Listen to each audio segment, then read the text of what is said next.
ఈరోజు తిమోతి పత్రిక మనం ధ్యానం చేయటం లేదు. కొంచెం ప్రక్కకెళ్ళి ప్రభువు బల్లను సమీపించబోతూ ఉండగా ప్రభువు మనలో చేసినటువంటి రక్షణ కార్యాన్ని గూర్చినటువంటి ఒక నిర్ధారణ జరిగితే బాగుంటుందని నేను తలస్తూ ఉన్నాను. అలానే మనల్ని మనం ఒక్కసారి మరలా పరిశీలించుకునేటువంటి అవకాశం కూడా ఈ సందేశం ద్వారా కలుగుతుందని నేను తలస్తూ ఉన్నాను. మనం రోమా పత్రికలో నుంచి ఒక భాగాన్ని చదువుకున్నాం 4వ అధ్యాయంలో. అలానే యాకోబు పత్రికలో నుంచి ఒక భాగాన్ని చదువుకున్నాం, అది 2వ అధ్యాయంలో నుంచి చదివాం. రోమా పత్రిక చదివిన వారికి, అలానే యాకోబు పత్రిక చదివినటువంటి వారికి యూజువల్గా ఒక కన్ఫ్యూజన్ ఏర్పడుతూ ఉంటుంది. ఆ కన్ఫ్యూజన్ ఏంటంటే, మనము విశ్వాసమును బట్టి రక్షించబడ్డామా లేక క్రియలను బట్టి రక్షించబడ్డామా అనేటువంటి విషయం మనకి ఎప్పుడూ కూడా కన్ఫ్యూజ్ చేస్తూ ఉంటుంది. కానీ రోమా పత్రికలో పౌలు దేవుని యొక్క ఆత్మచేత ప్రేరేపించబడి వ్రాసినటువంటి విషయం యాకోబు తన పత్రికలో దేవుని యొక్క ఆత్మచేత ప్రేరేపించబడి రాయబడినటువంటి విషయానికి ఏమాత్రము కూడా వ్యతిరేకత లేదు, కాంట్రవర్సీ లేదు. ఇవి రెండు కూడా ఒకే సంగతిని చెబుతూ ఉన్నాయి. కాబట్టి ఈ పత్రికలు చదివినప్పుడు మనం ఏ విధంగా కూడా కన్ఫ్యూజ్ అవ్వాల్సినటువంటి, గలిబిలికి చెందాల్సినటువంటి పని లేదు. అయితే ఈ సంగతిని మనం కొంచెం క్లియర్గా అర్థం చేసుకోవటానికి ఈరోజు నా ప్రయత్నం చేయాలని నేను కోరుతూ ఉన్నాను. నిజానికి చెప్పాలంటే యాకోబు పత్రిక రోమా పత్రికకు కొనసాగింపు. అంటే రోమా పత్రికలో ఏ సంగతులైతే చెప్పాడో ఆ సంగతులను మరికొంచెం ముందుకు వెళ్ళి యాకోబు వివరించాడంతే. నిజానికి రెండు కూడా ఒకే సంగతిని మాట్లాడుతూ ఉన్నాయి. రెండు ఒకదానితో ఒకటి ఏకీభవించి మాట్లాడుతూ ఉన్నాయి. రెండు ఒకదానిని ఒకటి ఖండించుకోవటం లేదు. రెండు కూడా ఒకే విధంగా మాట్లాడుతూ ఉన్నాయి. ఇంతకీ విషయం ఏంటండి అని అడిగితే అదే రోమా పత్రికను ఒకసారి తీయండి. రోమా పత్రికలో 4వ అధ్యాయంలో ఇందాక మనం చదివినటువంటి భాగాన్ని మనం చూస్తే అందులో ఒక్క మాట మనం చదువుదాం. రోమాపత్రిక 4వ అధ్యాయం 3వ వచనం. లేఖనమేమి చెప్పుచున్నది?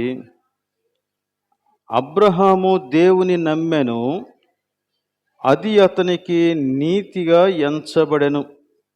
తర్వాత యాకోబు పత్రికలోనికి రండి, 2వ అధ్యాయం 21వ వచనం.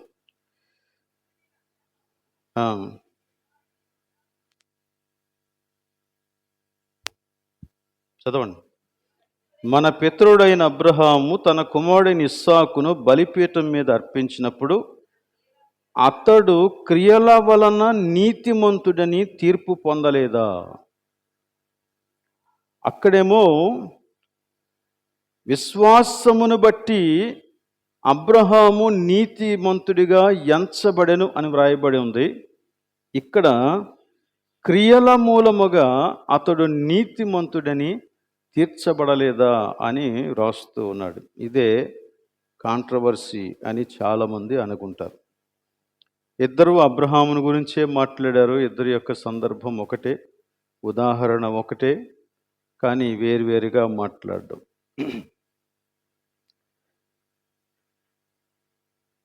రోమా పత్రిక మాట్లాడుతూ ఉన్నప్పుడు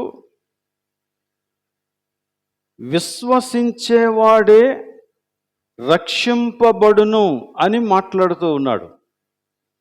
దేవుని యందు విశ్వాసం ఉంచిన వాడు రక్షించబడును అని. అయితే యాకోబు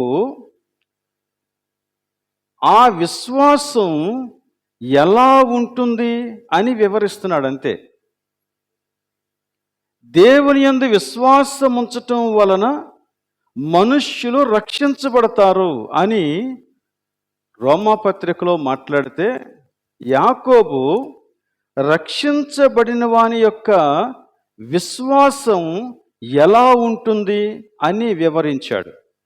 కాబట్టి ఇవి రెండు కూడా ఒకే సంగతిని గురించి మాట్లాడుతూ ఉన్నాయి.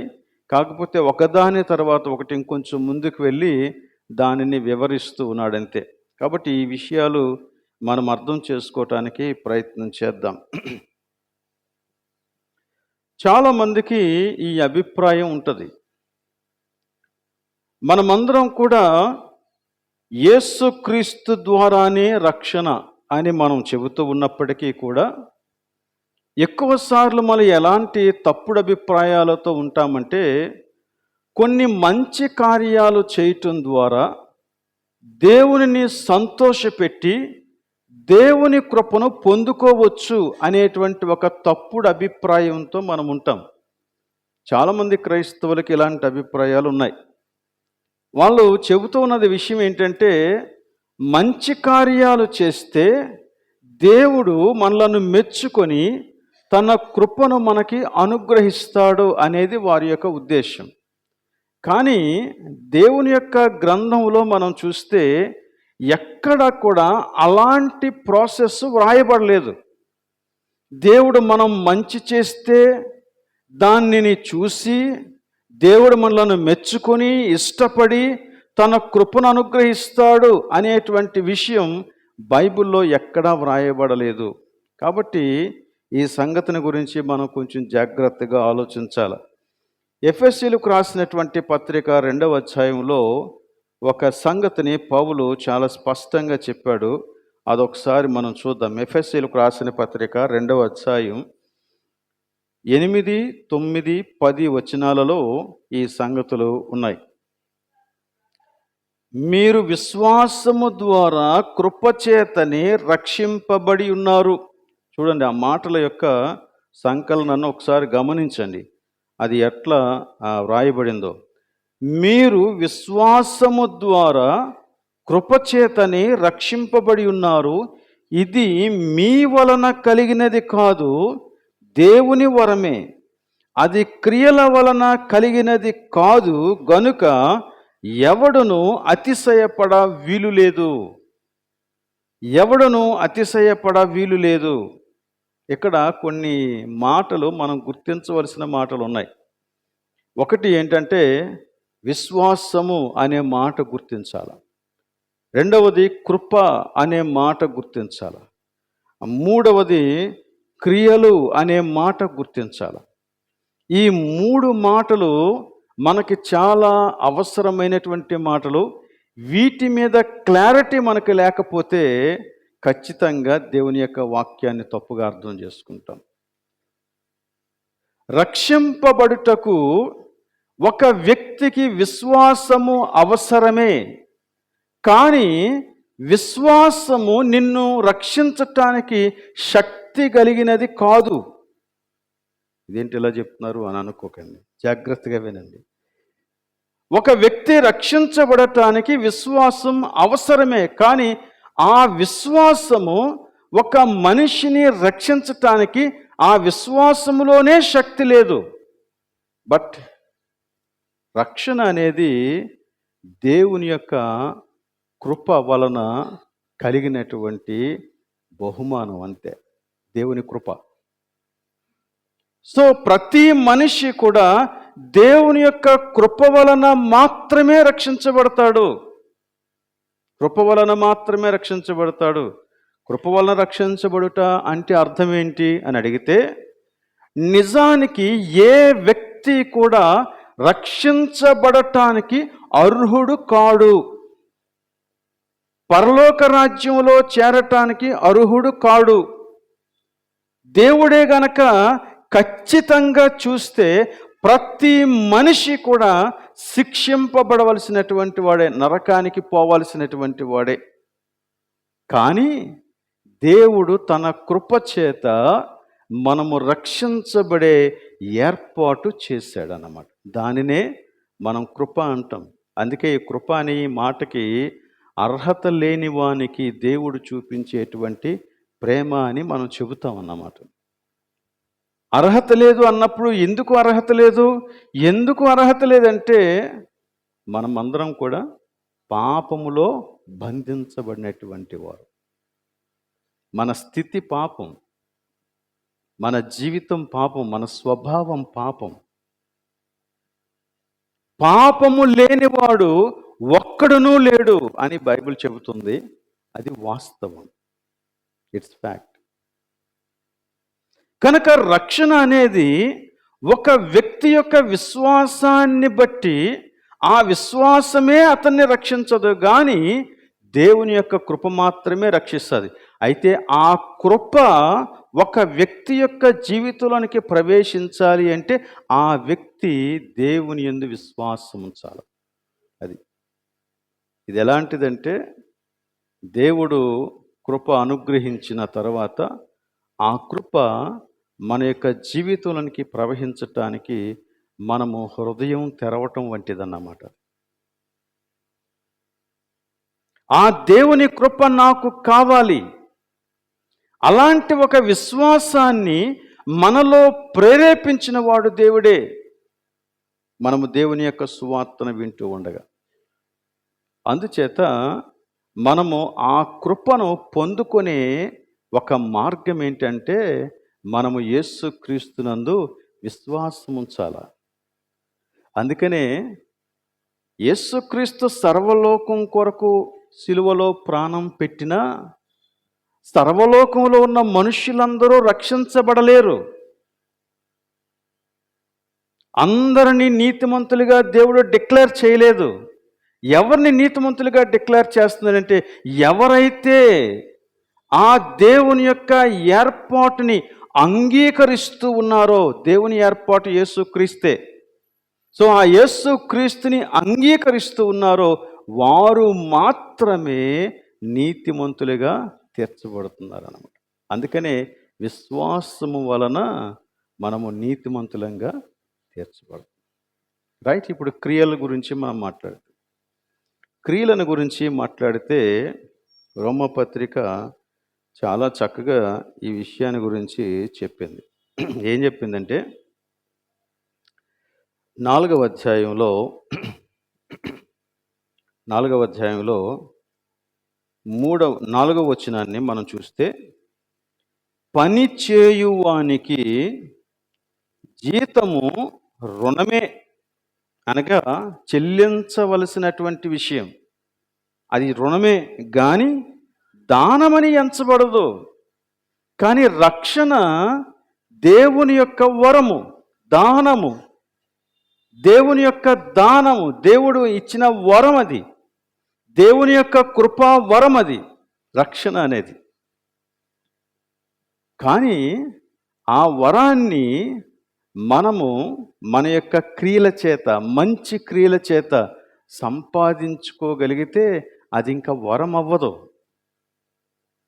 నిజానికి ఏ మనిషి కూడా తన యొక్క క్రియల చేత రక్షణను సంపాదించుకోలేడు. ఎందుకంటే మనం ఎన్ని మంచి కార్యాలు చేసినా మన పాపాన్ని అవి పరిహరించలేవు.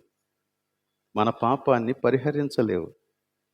మన పాపానికి పరిహారం దేవుడు మాత్రమే చేయగలడు. మనం చేయగలిగిందల్లా ఏంటంటే, నేను పాపినని గుర్తించి ప్రభు దగ్గరికి వచ్చి, ప్రభువా నేను పాపిని, నన్ను క్షమించు అని దేవుని సందులో పశ్చాత్తాపడడం తప్ప మరో మార్గం లేదు. ఈ మధ్య ఒక చిన్న వివాదం వలన ఒక వ్యక్తి ఇంకొక వ్యక్తికి నచ్చలేదు. తప్పు చేశాడు. సో వారిద్దరికీ మధ్య ఒక చిన్న విరోధం ఏర్పడింది. అవతల వ్యక్తి తన తప్పుని ఒప్పుకోకుండా ఏం చేస్తున్నాడంటే, ఒక రోజున వాళ్ళ ఇంటికి వచ్చి వాళ్ళని దర్శించి వారికి స్వీట్ ప్యాకెట్స్ ఇచ్చాడంట. సో వ్యక్తి చూశాడు, స్వీట్ ప్యాకెట్స్ పెట్టాడు, వెళ్ళిపోయాడు. బట్ ఆ యొక్క విరోధం సరికాలేదు. స్వీట్ ప్యాకెట్ అయితే వచ్చింది. మరో రోజున ఒక అకేషన్లో భోజనానికి వాళ్ళ ఇంటికి ఆహ్వానించాడు. కానీ ఈ వ్యక్తి వెళ్ళలేదు. ఎందుకంటే ఆ వ్యక్తి పట్ల ఈ వ్యక్తి కోపంగా ఉన్నాడు. ఆ చేసిన తప్పుని ఆయన ఒప్పుకోలేదు. ఒప్పుకోకుండానే భోజనానికి ఆహ్వానించాడు. ఈ వ్యక్తి వెళ్ళనందుకు ఆ వ్యక్తి చాలా బాధపడ్డాడు, అవతల వ్యక్తి. కానీ తప్పు మాత్రం ఒప్పుకోలేదు. రెండోది అయిపోయింది. మరలా మూడోది ఏం చేశాడంటే, అదే వ్యక్తి తన తప్పుని మాత్రం ఒప్పుకోవట్లేదు, కానీ తన యొక్క అకౌంట్లోనికి కొంత డబ్బుని ట్రాన్స్ఫర్ చేశాడు. అవతల వ్యక్తి యొక్క అకౌంట్లోనికి కొంత డబ్బు ట్రాన్స్ఫర్ చేశాడు. ట్రాన్స్ఫర్ చేస్తే డబ్బు వెళ్ళింది, కానీ వారిద్దరికీ మధ్య మాత్రం ఎలాంటి సమాధానం కుదరలేదు. కొన్నిసార్లు ఇలా జరుగుతుంది. వారిద్దరి మధ్య నిజంగా సమాధానం కుదరాలి అంటే జరగవలసిందేంటి? ఏ తప్పు అయితే జరిగిందో ఆ తప్పు విషయమై పశ్చాత్తాపపడి ఇద్దరు ఒకరిని ఒకరు క్షమించుకొని సమాధాన స్థితిలోనికి వస్తేనే తప్ప జరిగే పని కాదు. ఎన్నిసార్లు స్వీట్లు ఇస్తే సమాధానం వస్తుంది? ఎన్నిసార్లు భోజనానికి పిలిస్తే సమాధానం వస్తుంది? ఎంత డబ్బు ఖర్చు చేస్తే సమాధానం వస్తుంది? రాదు. పైగా నీ డబ్బులు ఖర్చు అవుతాయి, నీకు ప్రయాస ఎక్కువ అవుతుంది, నీకు అనవసరమైనటువంటి వృధా ప్రయాసే తప్ప ఎటువంటి లాభం ఉండదు. ఆ తప్పు పరిష్కారం అయ్యే వరకు సమాధానం కుదరదు. చాలాసార్లు మన యొక్క యాటిట్యూడ్ దేవుని పట్ల అలాగే ఉంటుంది. మనం ఏమనుకుంటామంటే మనం చేసినటువంటి పాపం గురించి మర్చిపోతాం, మన యొక్క పాప స్థితిని గురించి మర్చిపోయి నేను దేవుని యొక్క సన్నిధిలో ఇది ఇస్తాను, అది ఇస్తాను, దేవునికి ఇది చేస్తాను, అది చేస్తాను అని చెప్పి దేవుని యొక్క పేరిట రకరకాలైనటువంటి కార్యక్రమాలు చేసి దేవుణ్ణి సంతోషపెట్టి దేవుని యొక్క కృపను పొందుకోవటానికి ప్రయత్నం చేస్తాము, కానీ అది ఎప్పటికీ సాధ్యం కాదు. అందుకే అన్నాడు, అది క్రియల వలన కలిగేది కాదు. పాపం పరిష్కారం కావాలి. పాప పరిహార వెల చాలా ఎక్కువ. పాప పరిహార వెల చాలా ఎక్కువ. ఆ వెలను యేసుక్రీస్తే సిలువలో చెల్లించేశాడు. ఇప్పుడు నేను చేయవలసినటువంటి పని ఏంటంటే ప్రభు దగ్గరికి వచ్చి మన పాపములను ఒప్పుకొని యేసుక్రీస్తుని స్వంత రక్షకునిగా అంగీకరించాలి. ఇది జరగాలన్నమాట. ప్రభువు బల్ల దగ్గరికి వచ్చిన ప్రతి ఒక్కరికి ఈ అనుభవం అవసరం. అందాక యూత్ వారు వర్షిప్ సాంగ్ చాలా చక్కని పాట పాడారు. నీలో మునిగి తేలేక నాలో కలిగినటువంటి అనుభవాలను గురించి మాట్లాడారు. రక్షణ అనుభవాన్ని గురించినటువంటి పాట అది. ఒక వ్యక్తి ప్రభువులోనికి వచ్చినప్పుడు, ఒక వ్యక్తి యేసుక్రీస్తుని స్వంత రక్షకునిగా అంగీకరించినప్పుడు, ఒక వ్యక్తి తన యొక్క పాపముల నిమిత్తం పశ్చాత్తాపపడి దేవుని సన్నిధిలోనికి వచ్చినప్పుడు జరిగినటువంటి అద్భుతాన్ని గురించి వివరించినటువంటి పాట అది. అది మన యొక్క జీవిత అనుభవంగా ఉండడం అనేది చాలా అవసరం. ఓకే, అయితే దీనికి భిన్నంగా మరొకటి జరుగుతూ ఉంది. అదేంటి అంటే సువార్త సత్యాన్ని ఒప్పుకొని నేను క్రైస్తవుడను అని అనుకుంటున్నారు. సువార్త సత్యాలు అంటే ఏంటి ఒకసారి చూద్దాం. యాకోబు పత్రికలో మరలా ఒకసారి చూడండి. యాకోబు పత్రిక 2వ అధ్యాయం 19వ వచనం.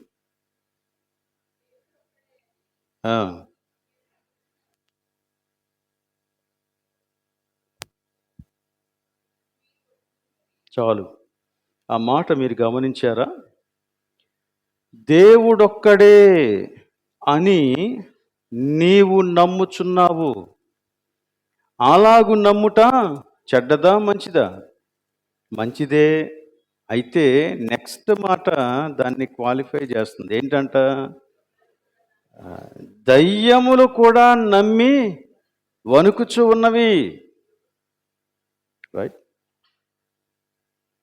ఈ మాట మనం ఆలోచించవలసినటువంటి మాట. అక్కడ చేసిన స్టేట్మెంట్ ఏంటంటే దేవుడు ఒక్కడే అని నువ్వు నమ్ముతున్నావు.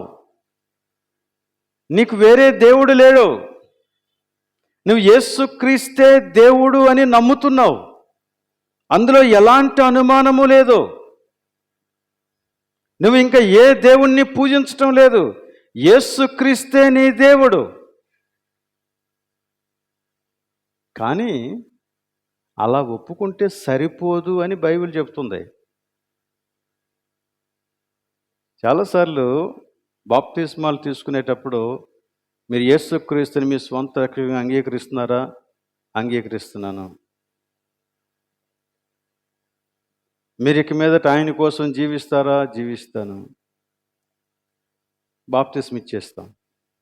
ఇచ్చేసిన తర్వాత చూస్తే జీవితంలో ఏ మార్పు ఉండదు. ఏం జరుగుతుంది? వాడు ఒప్పుకున్నాడు కదా, యేసే దేవుడు అని ఒప్పుకున్నాడు కదా, ఒక్కడే దేవుడు అని ఒప్పుకున్నాడు కదా, బైబిల్ దేవుని వాక్యం అని ఒప్పుకున్నాడు కదా, అన్నీ జరుగుతున్నాయి కదా. కొన్నిసార్లు వాడు ప్రకటిస్తున్నాడు కూడా యేసే దేవుడు అని, సువార్తకి వెళ్తున్నాడు కదా, అంతా బాగుంది. కానీ ఇక్కడ బైబిల్ చెబుతున్న మాట ఏంటంటే అలా ఒప్పుకున్నంత మాత్రాన నువ్వు క్రైస్తవుడవు కావు అని. దయ్యములు కూడా నమ్మి వణుకుచున్నాయి. అంటే నీకంటే ఒక స్టెప్ ఎక్కువే. మనం ధైర్యంగా కూర్చుంటామంట, అవి వణుకుతాయంట. ఏమన్నా శానా అనే దయ్యం పట్టినటువంటి వ్యక్తి దగ్గరికి వెళ్ళినప్పుడు యేసుక్రీస్తు ఆ దయ్యాలన్నీ కలిసి యేసుక్రీస్తుని ఎలా సంబోధించాయో తెలుసా? సర్వోన్నతుడైన దేవుని కుమారుడా, సర్వోన్నతుడైన దేవుని కుమారుడా యేసు. ఎన్ని మాటలు వినియోగించాయో చూడండి. ఎవరు? దయ్యాలు. మరి అన్ని మాటలు పలికిన తర్వాత కూడా దయ్యాలకు రక్షణ లేదు. దయ్యాలు పరలోక రాజ్యంలో ప్రవేశించవు. సేమ్ థింగ్ ఇక్కడ కొంతమంది విశ్వాసులని పేరు పొందినటువంటి వారికి యాకోబు అప్లై చేసి మాట్లాడుతున్నాడు. చాలామంది యొక్క ఉద్దేశ్యం అదే. నేను యేసుక్రీస్తుని ఒప్పుకున్నాను కదా.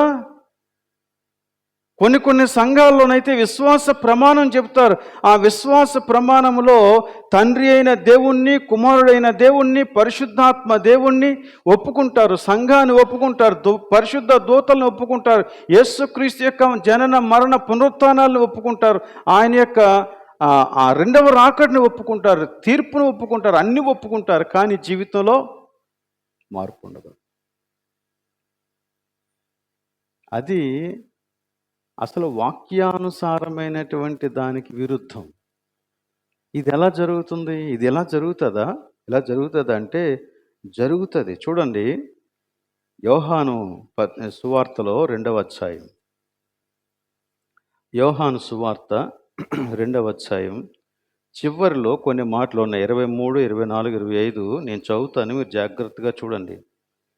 యేసు పస్కా పండుగ సమయమున యెరూషలేములో ఉండగా ఆ పండుగలో అనేకులు ఆయన చేసిన సూచక క్రియలను చూసి ఆయన నామమందు విశ్వాసముంచిరి. ఎంతమంది వీరు? అనేకులు, చాలామంది యేసుక్రీస్తు చేసినటువంటి కార్యాలను చూశారంట. కార్యాలను చూసి యేసునందు విశ్వాసం ఉంచారంట. అయితే యేసు ఏం చేశాడో చూడండి, 24వ వచనం. అయితే యేసు అందరినీ ఎరిగినవాడు గనుక ఆయన తన్ను వారి వశము చేసుకొనలేదు. అదేంటి? విశ్వసించినటువంటి వారి దగ్గరకు యేసు రావాలి కదా, అదే కదా చెప్పాడు ఆయన. నువ్వు తలుపు తీ, నేను వస్తానన్నాడు, అంతే కదా. మరి వీరు విశ్వసిస్తే యేసుక్రీస్తు వారి దగ్గరికి వెళ్ళలేదంట, వారి వశము కాలేదంట. కారణం ఏంటి అంటే యేసు అందరినీ ఎరిగినవాడు. ఇంకా మాట్లాడతాడు, ఆయన మనుష్యుని ఏమెరిగినవాడు? ఆంతర్యము ఎరిగినటువంటి వాడు. ఆంతర్యము ఎరిగినటువంటి వాడు గనుక ఎవడును మనుష్యుని గూర్చి ఆయనకు సాక్ష్యమియ్యనక్కరలేదు. ఎవడు పెదాలతో ఒప్పుకుంటున్నాడో, ఎవడు హృదయంలో విశ్వసిస్తూ ఉన్నాడో ఆయనకి బాగా తెలుసు. ఆయనకి బాగా తెలుసు. అంటే యేసుక్రీస్తు తన దగ్గరకు వచ్చి తన గురించి మంచి మాటలు చెప్పిన వారందరి వశం అవ్వట్లేదు. ఎందుకంటే వారి యొక్క హృదయాంతరంగమును ఎరిగినటువంటి వాడంట. ఇంకా కొంచెం ముందుకెళ్తే అదే కంటిన్యూషను 3వ అధ్యాయంలోనికి వస్తే అక్కడ ధర్మశాస్త్రోపదేశకుడు పరిసయ్యుడైనటువంటి నికోదేము వస్తాడు. నికోదేము యేసుక్రీస్తు దగ్గరకు వచ్చి ఆయన కొన్ని మాటలు పలుకుతాడు. యేసుక్రీస్తుని గురించి ఏమని పలుకుతాడు? చాలా అద్భుతమైన మాటలు. మొదటి మాట ఏంటి అంటే, బోధకుడా, నువ్వు బోధకుడవు, నువ్వు దేవుని యొక్క బోధను బోధించేవాడవు, నువ్వు బోధకుడవు. రెండోది, నీవు దేవుని యొద్ద నుండి వచ్చిన వాడవు. నువ్వు మామూలు బోధకుడవు కాదు, దేవుని దగ్గర నుండి వచ్చినటువంటి బోధకుడవు. మూడో విషయం ఇంకోటి ఉంది, దేవుడు అతనికి తోడై ఉన్నాడు, దేవుడు నీతో ఉన్నాడు అని నేను తెలుసుకున్నాను.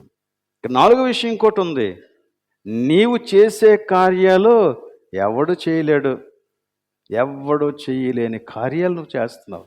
నికోదేము యేసుక్రీస్తు దగ్గరికి వచ్చి పలికిన మాటలు ఇవి. యేసు, నువ్వు బోధకుడవు, నువ్వు దేవుని దగ్గర నుండి వచ్చావు, నువ్వు పైనుండి వచ్చావు, నువ్వు సామాన్యమైన వాడవు కావు. నువ్వు చేసే కార్యాలు చూస్తూ ఉంటే కళ్ళు చెదిరిపోతున్నాయి. అసలు భూమి మీద ఇంతవరకు ఎవడో చేయలేదు అలాంటి కార్యాలు. అంత గొప్ప కార్యాలు చేసావు అని అంటే యేసుక్రీస్తు ఏమన్నాడు చూడండి అతనితో. అందుకు యేసు అతనితో, ఒకడు క్రొత్తగా జన్మించితేనే గాని అతడు దేవుని రాజ్యము చూడలేడు. ఇదేంటి? యేసుక్రీస్తు ఫ్లాట్ అయిపోవాలి కదా ఇన్ని మాటలు మాట్లాడినందుకు. ఇన్ని మాటలు యేసుక్రీస్తుని గురించి ఆ దినాల్లో ఒక ధర్మశాస్త్రోపదేశకుడు వచ్చి మాట్లాడుతూ ఉంటే నిజంగా యేసుక్రీస్తు అతన్ని పిలిచి మెచ్చుకోవాలి. కారణం ఏంటంటే ఒక్క పరిసయ్యుడు కూడా యేసుక్రీస్తుని మెచ్చుకోవడం లేదు. కానీ యేసుక్రీస్తు దగ్గరికి వచ్చి ఎన్ని మాటలు మాట్లాడాడో. On face Jesus was telling, unless you born again you will not enter into the kingdom of God. నువ్వు తిరిగి జన్మిస్తేనే తప్ప నువ్వు దేవుని రాజ్యమును చూడలేవు. నికోదేముకి మొహం మీద కొట్టినట్టు అనిపించేది. ఈరోజున చాలామంది యొక్క పరిస్థితి ఇదేనండి. దేవుణ్ణి మాటలతో మెప్పించడానికి ప్రయత్నం చేస్తున్నారు, జీవితాలు మార్చుకోకుండా.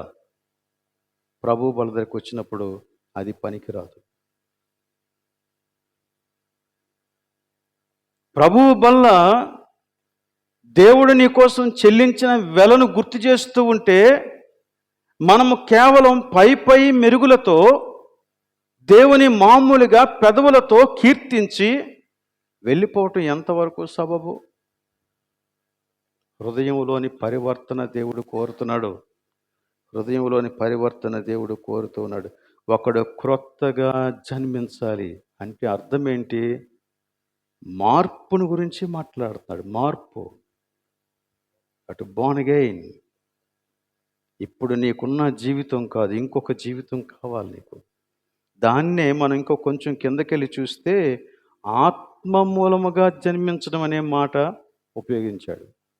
క్రొత్తగా జన్మించడం అంటే ఆత్మ మూలముగా జన్మించడం. 7వ వచనం చూడండి. మీరు క్రొత్తగా జన్మించవలెనని నేను మీతో చెప్పినందుకు ఆశ్చర్యపడవద్దు. గాలి తనకిష్టమైన చోటను విసురును, నీవు దాని శబ్దము విందువే గాని అది ఎక్కడి నుండి వచ్చునో ఎక్కడికి పోవునో నీకు తెలియదు. ఆత్మ మూలముగా జన్మించిన ప్రతి వాడును అలాగే ఉన్నాడు. ఇది ఆత్మ మూలమైనటువంటి జన్మ. సో విశ్వాసం అంటే ఇది. విశ్వాసం అంటే ఇది. అంతేగాని నేను దేవుడు ఒక్కడేనే నమ్ముతున్నానండి, నాకు అర్థం కాకపోయినా తండ్రి, కుమార, పరిశుద్ధాత్మ పేర్లు వాడుతున్నానండి, నేను కూడా యేసునామంలోనే ప్రార్థన చేస్తున్నానండి, నేను కూడా ఆలయానికి వస్తున్నానండి, నేను కూడా ఆరాధనలు చేస్తున్నానండి. Nothing doing. అవి కాదు. అసలు పరివర్తన కావాలి. పరివర్తన కావాలి. మార్పు రావాలి. నూతన జన్మానుభవం రావాలి. దేవుడు హృదయాంతరంగములను పరిశీలించేవాడు. అందుకనే యేసుక్రీస్తు వారి వశము చేసుకోలేదంట. ఇప్పుడు ఆత్మ మూలముగా జన్మించడం అంటే ఏంటి అని అడిగితే, ఇదే యోహాను తన 16వ అధ్యాయంలో చాలా చక్కని మాటలు చెప్పాడు. యోహాను 16వ అధ్యాయం 8వ వచనంలో పరిశుద్ధాత్మను గురించి మాట్లాడుతూ ఆ పరిశుద్ధాత్మ వచ్చి ఏం చేస్తాడో చెప్తున్నాడు. ఆయన వచ్చి పాపమును గూర్చియు, నీతిని గూర్చియు, తీర్పుని గూర్చియు లోకమును ఒప్పుకొన చేయును. ఇది ఆత్మ మూలముగా జన్మించేటువంటి వ్యక్తిలో జరిగేటువంటి కార్యము. ఈ ఆత్మ ఏం చేస్తాడంటే ప్రతి వ్యక్తిని ఒప్పుకోవటానికి ప్రేరేపిస్తాడంట. ఏం ఒప్పుకోవాలి? పాపమును గూర్చియు, నీతిని గూర్చియు, తీర్పును గూర్చియు ఒప్పుకోవాలి అంటున్నాడు. దాన్ని ఇంకా కొంచెం క్రిందకి వెళ్తే వివరించాడు. ఏంటి అంటే 9వ వచనం, లోకులు నా యందు విశ్వాసం ఉంచలేదు గనుక పాపమును గూర్చియు, నేను తండ్రి యొద్దకు వెళ్ళుట వలన మీరిక నన్ను చూడరు గనుక నీతిని గూర్చియు, ఈ లోకాధికారి తీర్పు పొంది ఉన్నాడు గనుక తీర్పును గూర్చియు ఒప్పుకొన చేయను. అనగా ఎప్పుడైతే దేవుని యొక్క సత్యము నాకు అర్థమైందో అప్పుడు నాలో పరివర్తన ప్రారంభమవుతుంది.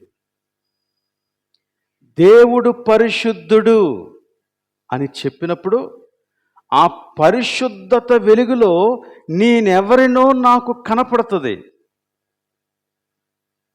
యెషయా దేవుని సన్నిధిలో నిలబడినప్పుడు పరిశుద్ధుడు పరిశుద్ధుడు పరిశుద్ధుడు అని వారందరూ కూడా గాన ప్రతిగానములతో కీర్తిస్తూ ఉండగా యెషయా ఏమరిచాడు? అయ్యో అయ్యో నేను పాపిని నేను పాపిని నేను పాపిని అని అరిచాడు.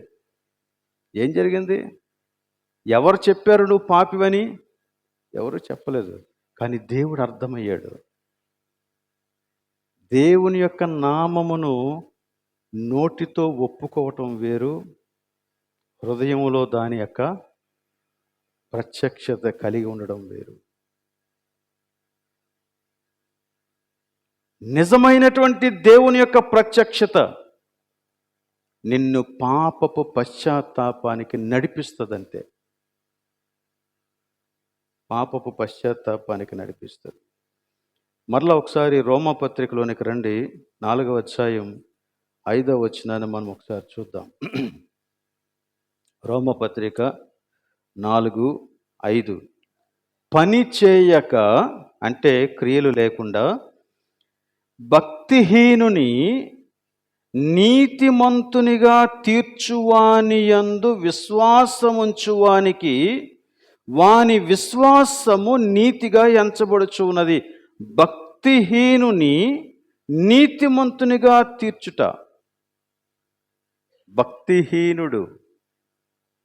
భక్తిహీనుడు అంటే ఒక వ్యక్తి నేను ఇలాంటి వాడను అని తెలుసుకొని దేవుని యొక్క సన్నిధిలో తన పాపమును ఒప్పుకునేటువంటి స్థితికి రావాలి. భక్తిహీనుడు అనగా పాపి. భక్తిహీనుడు అనగా తన యందు ఎటువంటి నీతి లేనివాడు. భక్తిహీనుడు అనగా దేవుని యొక్క శిక్షకు పాత్రుడు.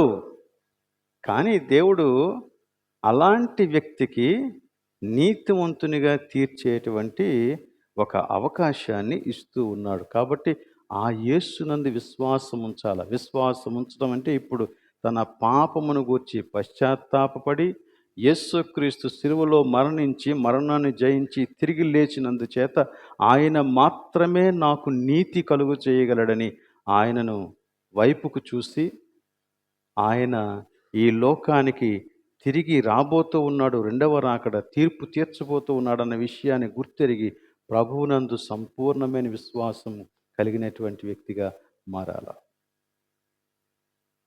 మనమైతే ఇవన్నీ ఒప్పుకుంటాం, కానీ జీవితంలో మార్పు మాత్రం చూడం. కానీ రోజున ప్రభు దాని గురించి మాట్లాడుతున్నాడు. విశ్వాసము అంటే జస్ట్ ఊరికనే ఫ్యాక్ట్స్ ఒప్పుకోవడం కాదు. విశ్వాసము అంటే ఏ ఫ్యాక్ట్ అయితే నువ్వు ఒప్పుకుంటున్నావో ఆ ఫ్యాక్ట్కి అనుగుణంగా నీ జీవితాన్ని అప్పగించుకోవాలి. అందుకే యాకోబు మాట్లాడుతున్నాడు. ఏం మాట్లాడాడు? ఇప్పుడు యాకోబు పత్రికలో ఉన్నటువంటి విషయాన్ని కొంచెం పరిశీలనగా చూద్దాం. యాకోబు పత్రిక 2వ అధ్యాయం 17వ వచనంలోను 26వ వచనంలోను 2 సార్లు ఒకటే సంగతి మాట్లాడాడు.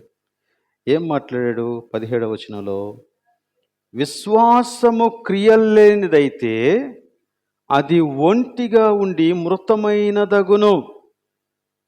అంటే దీన్ని ఒక మాటలో చెప్పాలంటే క్రియలు లేని విశ్వాసము మృతము. అదే మాట 26వ వచనంలో చెప్పాడు. ప్రాణము లేని శరీరము ఎలాగు మృతమో అలాగే క్రియలు లేని విశ్వాసమును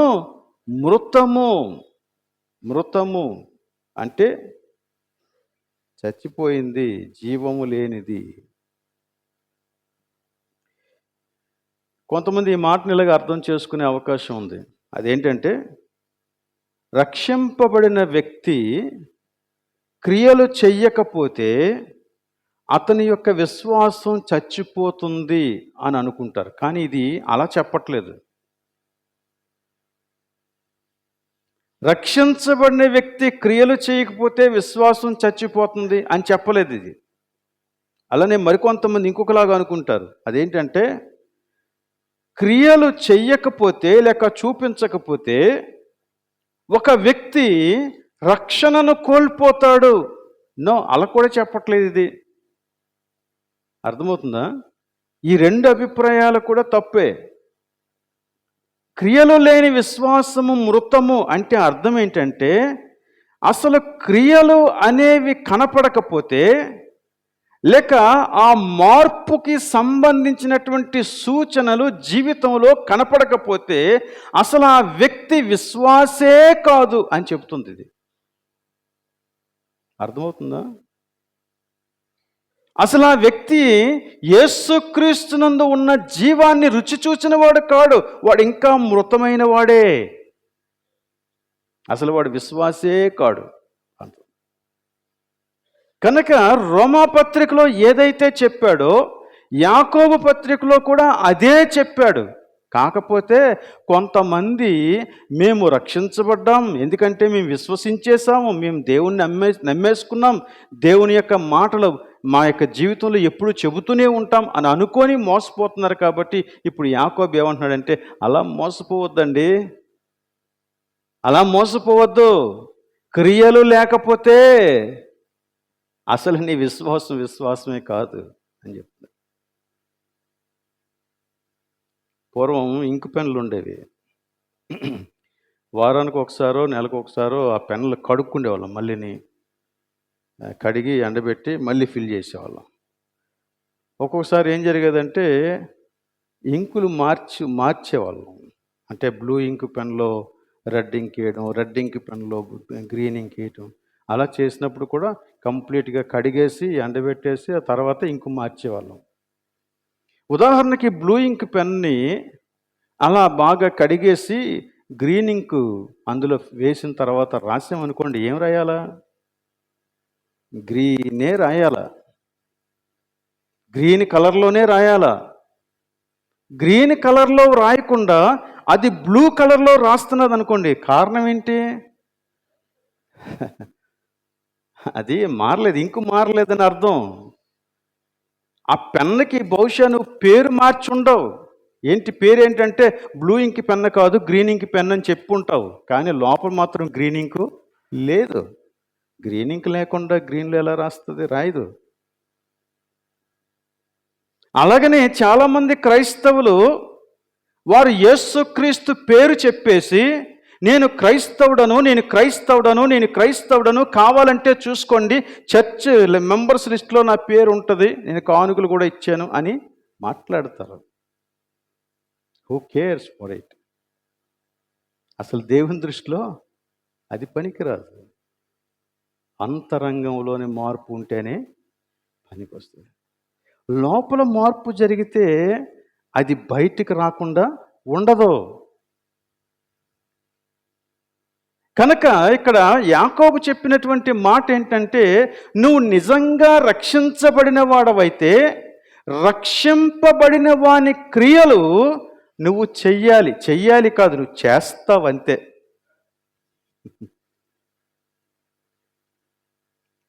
నువ్వు చేస్తావు. అది నీ యొక్క నూతన స్వభావం. అది నీ యొక్క నూతన స్వభావం. దీని గురించి కూడా బైబిల్ చాలా చెబుతుందండి.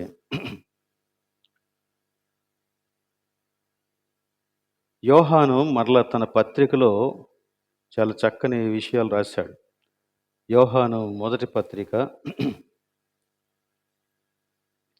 3వ అధ్యాయం నేను చదువుతాను. 10వ వచనం ముందు చదివి తర్వాత మళ్ళీ 7వ వచనం నుండి నేను చదువుతాను. దీనిని బట్టి చూడండి, యోహాను మొదటి పత్రిక 3వ అధ్యాయం 10వ వచనం. దీనిని బట్టి దేవుని పిల్లలెవరో అపవాది పిల్లలెవరో తేటపడును. దేనిని బట్టి ఇప్పుడు మనం అడగాల? దీనిని బట్టి దేవుని పిల్లలెవరో అపవాది పిల్లలెవరో తేటపడును. దేనిని బట్టి అని అడిగితే, నీతిని జరిగించని ప్రతివాడును తన సహోదరుని ప్రేమింపని ప్రతివాడును దేవుని సంబంధులు కారు. దీనికి కంటిన్యూషను, యాక్చువల్గా ఇది ఇంట్రొడక్షన్, కానీ మనం దీని కంటిన్యూషన్ 7వ వచనం చదువుతున్నాం. చూడండి, చిన్నపిల్లలారా, ఎవనిని మిమ్మును మోసపరచనీయకుడి. ఆయన నీతిమంతుడై ఉన్నట్టు నీతిని జరిగించు ప్రతివాడు ఎవరు నీతిమంతుడు? ఎవరు నీతిమంతుడంటే, ఆయన నీతిమంతుడై ఉన్నట్టు నీతిని జరిగించు ప్రతివాడు. నువ్వు ఎవరి యందైతే విశ్వాసం ఉంచావో, ఎవరి పేరైతే ఒప్పుకుంటున్నావో, ఆ ఒప్పుకున్న వాని యొక్క నీతి నీ జీవితంలో కనపడినప్పుడు నువ్వు నీతిమంతుడు. దీనిని బట్టే దేవుని పిల్లలెవరో అపవాది పిల్లలెవరో తెలుస్తుందట. ఇంకా చెప్పాడు, చూడండి 8వ వచనం. అపవాది మొదటి నుండి పాపము చేయుచున్నాడు గనక పాపము చేయు ప్రతివాడు అపవాది యొక్క క్రియలను లయపరచుటకే దేవుని కుమారుడు ప్రత్యక్షమయ్యను. దేవుని మూలముగా పుట్టిన ప్రతి వానిలో ఆయన బీజము నిలుచును గనుక వాడు పాపము చేయడు. వాడు దేవుని మూలముగా పుట్టినవాడు గనుక పాపము చేయజాలడో. ఇది దేవుని స్వభావం.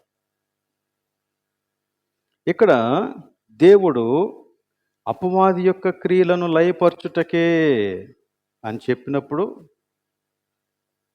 ఎవరైతే రక్షింపబడుతూ ఉన్నారో వారి యొక్క జీవితంలో అపవాది యొక్క క్రియలను, అపవాది యొక్క ప్రభావాన్ని దేవుడు కొట్టివేస్తాడు. మిగిలిన వారు అపవాది యొక్క క్రియలు చేస్తారు, కానీ యేసు దగ్గరికి వచ్చినటువంటి వారు, యేసుక్రీస్తుని అంగీకరించినటువంటి వారు అపవాది క్రియలతో సంబంధము లేక ఉంటారు. ఇది ఎంత క్లియర్గా బైబిల్ మాట్లాడుతుందండి.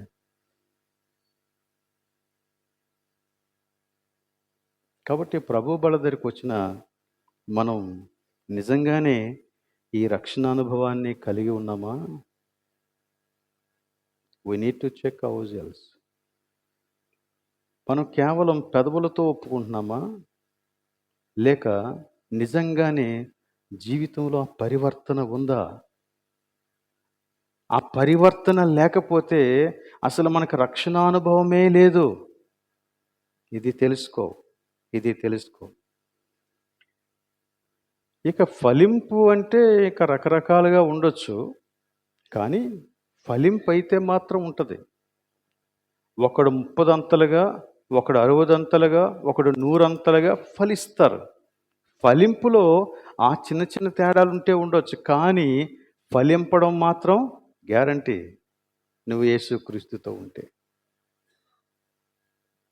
మిగిలిన 3 నేలలు ఉన్నాయి. దారి ప్రక్కన పడినటువంటి విత్తనం ఒకటైతే, ఎక్కువ మన్ను లేని రాతి నేలను పడినటువంటి విత్తనం ఒకటైతే, ముండ్ల పొదల్లో పడినటువంటి విత్తనం ఒకటి. ఈ 3 రకాలైనటువంటి నేలలు కూడా అసలు రక్షణ పొందనివి. రక్షణానుభవం లేదు వాటికి. అందుచేత వాక్యం వింటారు, కానీ ఫలించరు. రక్షణానుభవం పొందిన వ్యక్తి ఫలించకుండా ఉండడు. దీనికి సంబంధించి మరికొన్ని రెఫరెన్సెస్ చూస్తే మనకి ఇంకా క్లియర్గా అర్థమవుతుంది. మత్తయి సువార్త 3వ అధ్యాయం, మత్తయి సువార్త 3వ అధ్యాయం 7వ వచనం నుండి, అక్కడ బాప్తిస్మిచ్చి యోహాను అక్కడ బాప్తిసం పొందటానికి వచ్చిన కొంతమంది పరిసయ్యులు, సద్దూకయ్యులను చూసి ఇలా మాట్లాడుతున్నాడండి. ఏం మాట్లాడుతున్నాడో చూడండి, 7వ వచనం. అతడు పరిసయ్యులలోను సద్దూకయ్యులలోను అనేకులు బాప్తిస్మము పొందవచ్చుట చూచి ఎందుకు వచ్చారు? బాప్తిసం పొందటానికి వచ్చారు. బాప్తిసం పొందటానికి వచ్చారు అంటే యోహాను చెప్పిన బోధ నచ్చింది. ఆ బోధకి వారు ఇష్టపడ్డారు, స్పందించారు. ఇప్పుడు ఏం జరుగుతుందంటే, బాప్తిస్మిచ్చి యోహాను వారిని చూసి, సర్ప సంతానమా, రాబోవు ఉగ్రతను తప్పించుకున్నటకు మీకు బుద్ధి చెప్పిన వాడెవడో? మారు మనస్సుకు తగిన అది అసలు విషయం. ఎన్నిసార్లు బాప్తిసం పొందుతారండి? ఎన్నిసార్లు ప్రభువా నన్ను రక్షించు అని కోరుతారు. మన జీవితంలో పశ్చాత్తాపం అనేది జీవితమంతా జరుగుతుంది, కానీ ప్రభువుని అంగీకరించిన ప్రతి వ్యక్తి కూడా మారు మనస్సుకు తగినటువంటి ఫలాన్ని ఫలిస్తారు. ఇప్పుడు మీరు అడగొచ్చు, ఏమడుగుతారంటే, ఏంటండి రక్షించబడిన వారందరూ కూడా 100% నీతిమంతులా అని అడిగితే కారు. కానీ రక్షించబడిన వాని యొక్క ఆలోచన విధానం ఎలా ఉంటుందో తెలుసా? వాడు పాపము జోలికి పోడు, ఫస్ట్ థింగ్. రెండవది, ఒకవేళ ఎట్టి పరిస్థితులను కాలు జారితే he will never stay there comfortably. కొనసాగడిక ఆపేసి పశ్చాత్తాపంతో ప్రభు సన్నిధికి వచ్చి తన పాపమును బట్టి తాను పశ్చాత్తాపపడి ప్రభు యొక్క క్షమాపణను పొందుకున్నానన్న ఆ స్థితి, ఆ యొక్క మనస్సులో నెమ్మది కలిగినంత వరకు కూడా అతడు ప్రభు యొక్క సన్నిధిని పశ్చాత్తాపడతాడు. అదే మనం 32వ కీర్తన చదివాం. దాని గురించే పౌలు చెప్పాడు, యాకోబు చెప్పాడు. ఈవెన్ అక్కడ మనం దావీదు తన యొక్క కీర్తనలో తన మట్టుకు తాను రాసుకున్నాడు. ఏమని రాసుకున్నాడంటే, తన పాపములకు పరిహారం నొందినవాడు ధన్యుడు, పశ్చాత్తాపడినవాడు ధన్యుడు, దేవుని చేత నిర్దోషిని ఎంచబడినవాడు ధన్యుడు అని రాసుకొచ్చాడు. నిజమే, దావీదు భయంకరమైన పాపం చేశాడు, కానీ పశ్చాత్తాపడ్డాడు. విశ్వాస యొక్క జీవితం అది. నూతన స్వభావం పాపములో ఒక వ్యక్తిని కంఫర్టబుల్గా ఉండనివ్వదు. వాడు పరిగెత్తి రావాల్సిందే దేవుని యొక్క సన్నిధికి. అసలు అలాంటి ప్రికింగ్, అలాంటి సెన్స్ నీ హృదయంలో జరుగుతుందా? నువ్వు అబద్ధం ఆడినప్పుడు, మోసం చేసినప్పుడు, వ్యభిచారం చేసినప్పుడు, లేక ఏదైనా పాపంలో కాలు జారి పడిపోయినప్పుడు అసలు అలాంటి ప్రికింగ్ లోపల ఉంటుందా? అలాంటి ఆ ఆత్మకార్యం లోపల జరుగుతూ ఉండగా మనం దాన్ని మొండిగా దాటేస్తున్నామా? Don't do that. అందుకనే ప్రభు మాటి మాటికి తన బల్ల దగ్గరికి పిలుస్తున్నాడు. కారణం ఏంటంటే, ప్రతిసారి మనం ప్రభు మన కోసం చెల్లించినటువంటి వెలను గుర్తు చేసుకోవాలా, ఆయన ప్రేమను గుర్తు చేసుకోవాలా.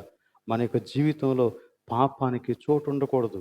ఇది మనకి యేసుక్రీస్తు యొక్క సిలువ ఎన్ని విషయాలు తెలియజేస్తుందో తెలుసా? ద ఫస్ట్ థింగ్, దేవుడు పరిశుద్ధుడి గనక ఆయన పాపమును సహించడు, అందుకే సిలువ. రెండవది, దేవుడు నీతిమంతుడి గనక ఆయన ఏ పాపమునకు శిక్ష విధించకుండా ఉండడు. He punishes every sin. మూడవది, ఆయన ప్రేమ కలిగినటువంటి వాడు గనుక ఆయనే మన యొక్క శిక్ష యావత్తు భరించి ఎవరైతే తన దగ్గరికి వస్తారో పశ్చాత్తాపంతో వారిని క్షమించటానికి ఇష్టపడుతున్నాడు. సిలువ ఈ విషయాలు మనకు తెలియజేస్తుంది, ఈ విషయాలు తెలియజేస్తుంది. సో వీటిని దాటిపోకూడదు, మనం వీటిని దాటిపోకూడదు. సో మారు మనస్సుకు తగిన ఫలమును ఫలించండి.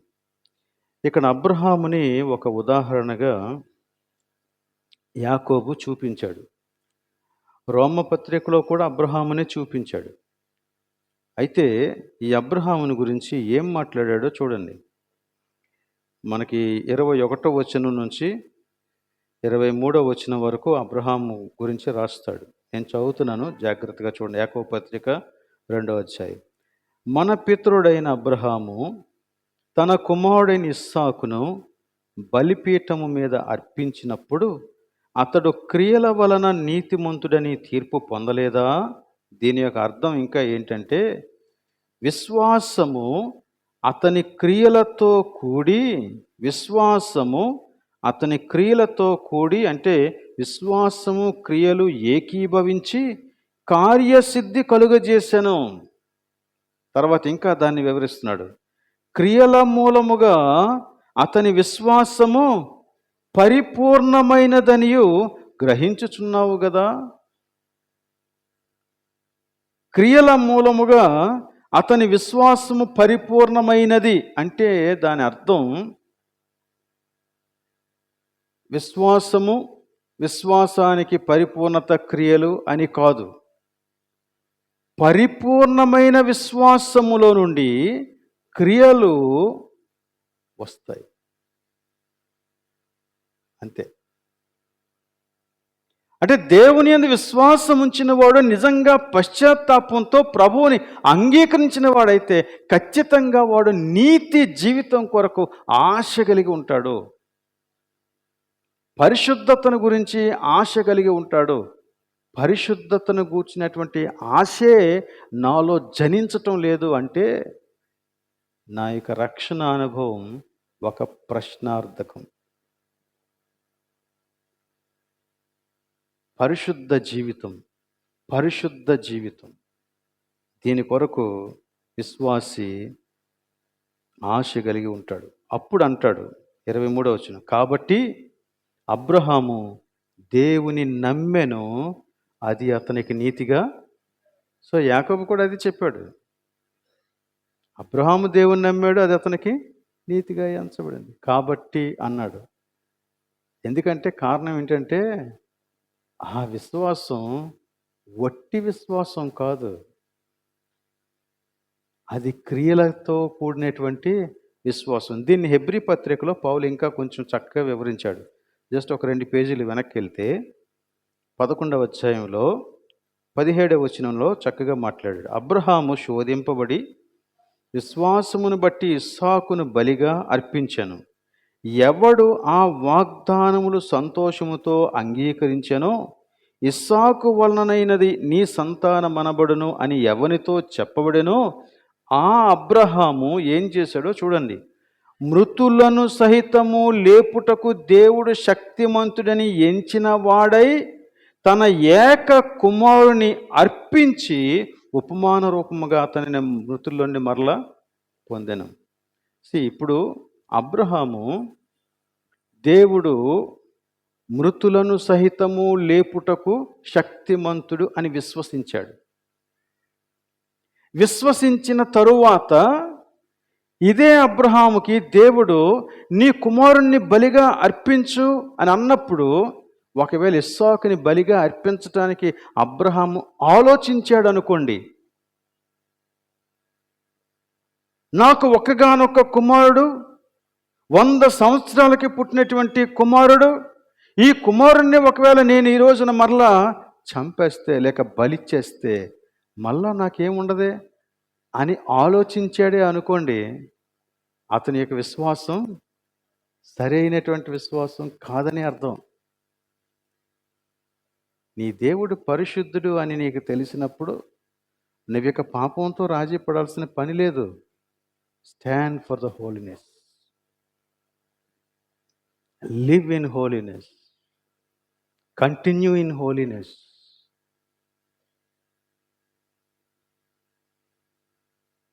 అబ్రహాముకి అదే నీతిగా ఎంచబడింది అంటాడు అన్న. సో కనుక నువ్వు దేవుని గురించి ఏ సత్యమైతే నమ్ముతున్నావో ఆ సత్యము నీ జీవితం ద్వారా ప్రవహించటమే ఈ మార్పు అని మనం గ్రహించాలి. యోహాను సువార్త 8వ అధ్యాయంలో ఇంకొక మాట మనం చూసి ముగించేసుకుందాం. యోహాను సువార్త 8వ అధ్యాయం 31వ వచనం నేను చదువుతాను, మీరు జాగ్రత్తగా చూడండి. యోహాను 8వ అధ్యాయం 31వ వచనంలో యేసుక్రీస్తు ఎవరితో మాట్లాడుతున్నారంటే తన యందు విశ్వాసం ఉంచినటువంటి వారితో మాట్లాడుతున్నాడు. ఆయన వారితో ఏం మాట్లాడాడో ఒకసారి గమనించండి. 31వ వచనం, కాబట్టి యేసు తనను నమ్మిన యూదులతో, ఎవరు యూదులు? తనను నమ్మిన యూదులతో ఏం చెప్పాడు? మీరు నా వాక్యమందు నిలిచిన వారైతే నిజముగా నాకు శిష్యులయుండి సత్యమును గ్రహిస్తారు. నిజముగా నాకు శిష్యులు అంటున్నాడు. మరి ఎంతవరకు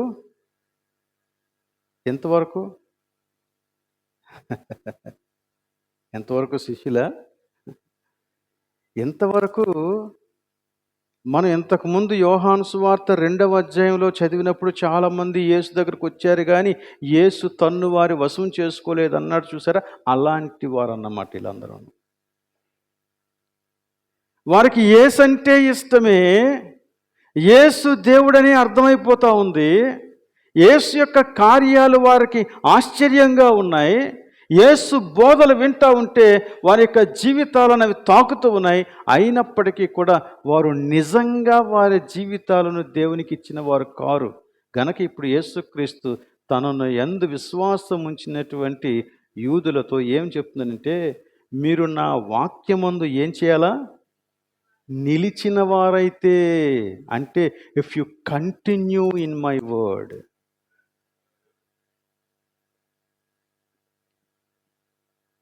నువ్వు గనక నా యొక్క వాక్యమందు నిలిచిన వాడవైతే అప్పుడు నాకు నిజంగా నువ్వు శిష్యుడు అవుతావు.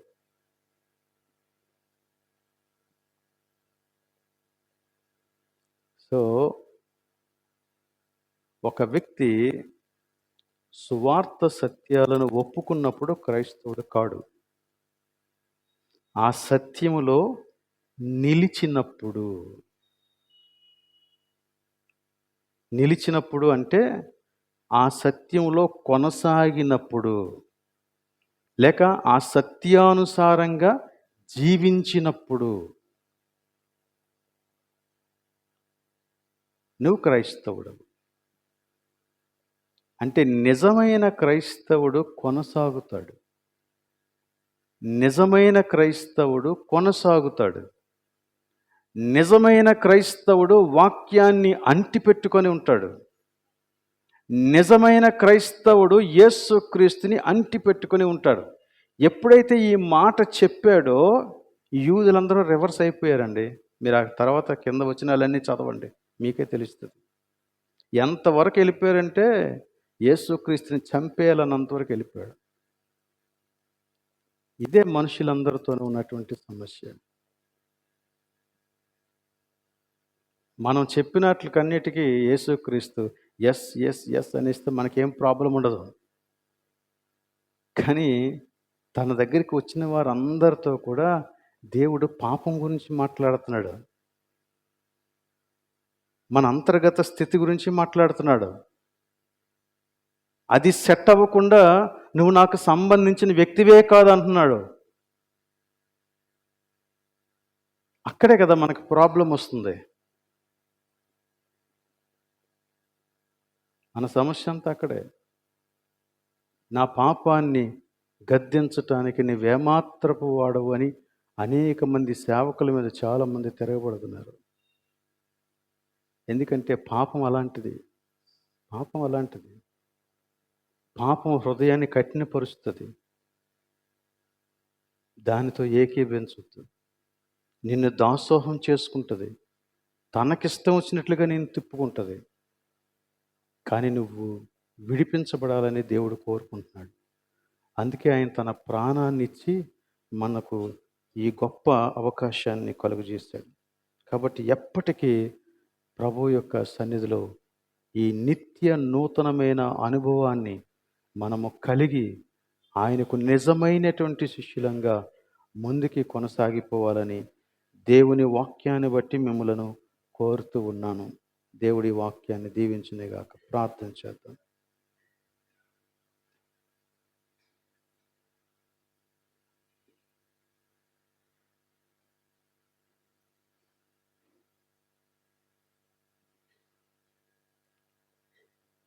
ప్రేమ కలిగిన మా ప్రభు, నీ మాట సత్యమైంది తండ్రి. మా కొరకు నీవు చేసిన ఏర్పాటు మహిమ కలిగినటువంటి ఏర్పాటు. మేము నీ యందు విశ్వాసం ఉంచితే చాలు ప్రభువా, మమ్మను క్షమించి నీతిమంతులుగా తీరుస్తూ ఉన్నావు. కనుక నాయన, మేము పెదవులతో నిన్ను ఆరాధించువారం కాక హృదయమంతటితో నిన్ను సేవించే వారంగా మమ్మను కనికరించుమని ప్రార్థన చేస్తూ ఉన్నాం. నీ బల్లను సమీపిస్తూ ఉండగా నీ నామానికి అవమానము కలుగకుండునట్లు మమ్మను కనికరించుమని, మమ్మను బలపరచుమని, మమ్మను ఆశీర్వదించుమని ఈ ప్రార్థన యేసు పరిశుద్ధ నామములో అడుగుచూ ఉన్నాం తండ్రి. ఆమేన్.